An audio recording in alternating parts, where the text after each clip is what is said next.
Welcome back to RGR Football. It's been a long week, and this video is one that I haven't wanted to make.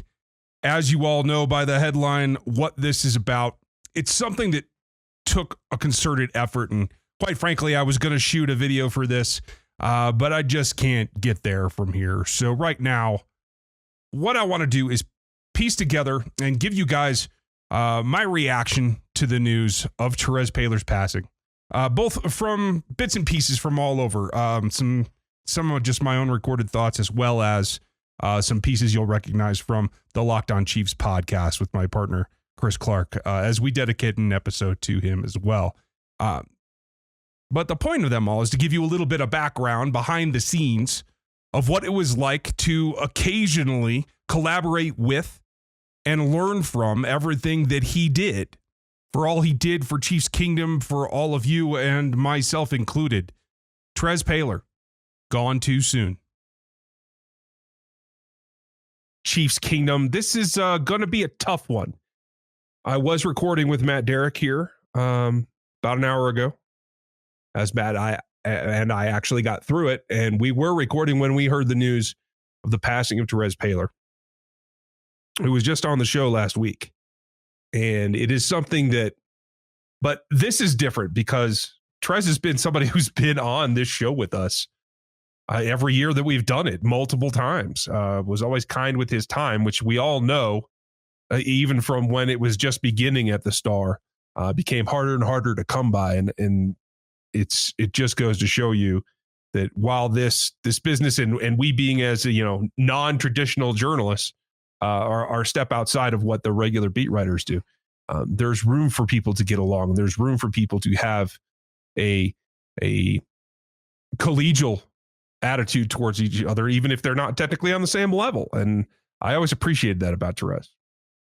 And he touched everyone because of the paper, because of this show, because of everything that he did.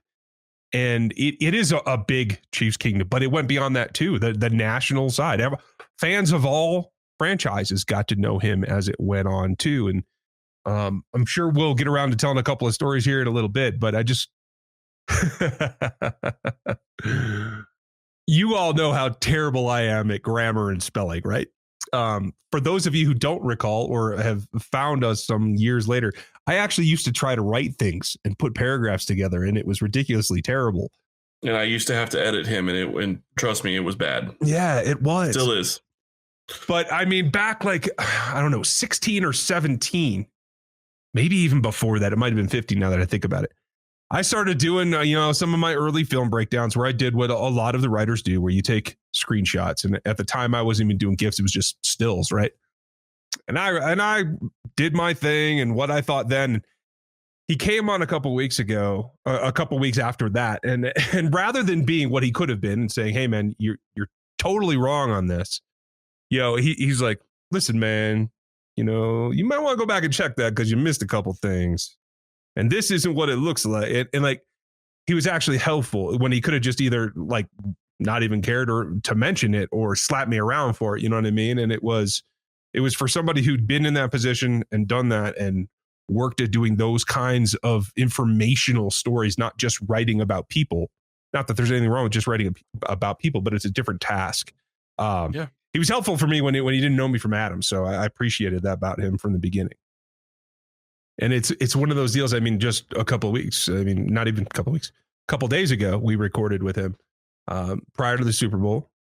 And, as we're winding down, stuff that folks don't hear on the show, it's you just make plans. Hey, we'll check in after free agency and we'll talk draft because you guys know he's going to do the all juice team. And that we're going to put out our draft rankings and the matrix is going to come out and it all kind of ties together. And with the work that everybody, the guys over at AP do a draft guide, the matrix started in Chiefs Kingdom, Terez's juice team that is now national, that everyone pays attention to. It's pretty special for this fan base to have those kind of things always going on when a lot of fan bases don't have any of it. Yeah, I remember some of those days. It was always one of those things where I have my takes on players. And sometimes they're atypical of what many people see. One of the things that will make me feel better about my evaluations of players when on Twitter or something. Trez like, you're right about him. And that always gave me a little bit of, hey, I know he's looked at more tape than I have. So I'm on the right track. And that's something that is like instant recognition because of how much work that he put in. And I really think that not only Chiefs Kingdom's in good hands because there's a lot of people doing a lot of good work. Matt and Herbie and everybody that is continually working on this. Nate and Seth over there, everything that you get from all the blogs, Josh. I mean, there's a lot going on in this fan base, but the National is going to miss him as well. I think he was on his way, youngest Hall of Fame voter already. I mean, he was on his way to the kind of things where you see him like JB, talking with the ex-players, running shows like that. Like he was going to be that status. And I think that it's a shame, not just for us in Chiefs Kingdom, but for the country across every football fan that there is. I think that's a loss. So I do want to share this because this was my favorite thing. And going back now, folks, this is, something that we've had Terez on a number of times for going back 5-6 years at this point, even back to before we were on this show and we were doing our own show and he was still helpful to us. Check with me. Right. And everyone knows there's 17,000 podcasts in Chiefs Kingdom now. Yeah. For any of you OG people that were out there with us when we were Check With Me, thank you. Right. I mean, and kudos to Amateur Hour back when it was just us and them. I mean, for Terez to take time back then was really impressive too. And I will tell you this, down to the last time that he was on RGR, because last week we did the show for Locked On. A couple weeks before that, we did one for RGR.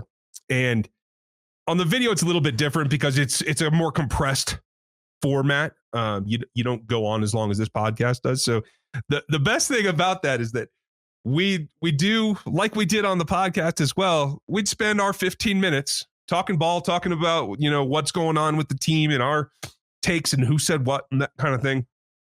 And then we'd stop the recording and then we'd actually talk ball for another half an hour. And that's when it got interesting. And that's when it got real. And that's time that Terez didn't have to spend with us.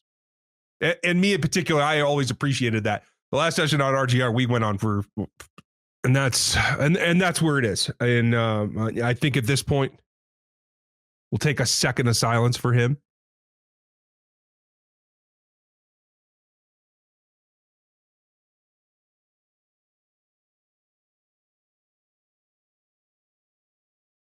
And then I think he would like us to talk ball. So that's exactly what we're going to do going forward.